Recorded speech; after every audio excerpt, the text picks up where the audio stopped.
માની તાકાત તો અલગ છે સાહેબ. ધમણે શ્વાસ ધમાય અને ઘટડામાં ઘોડા ધમે, એ તોય એને છોરુની ચિંતા થાય, એને કેમ વિહરીએ કાગડા.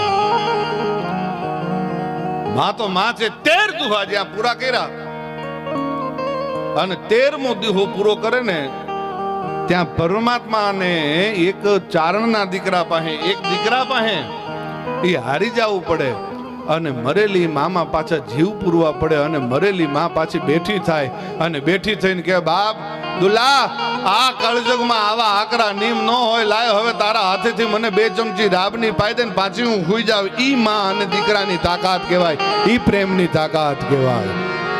આ બોટાદકર લખે છે ને, આવરસે એ ઘડી કવ્યો વા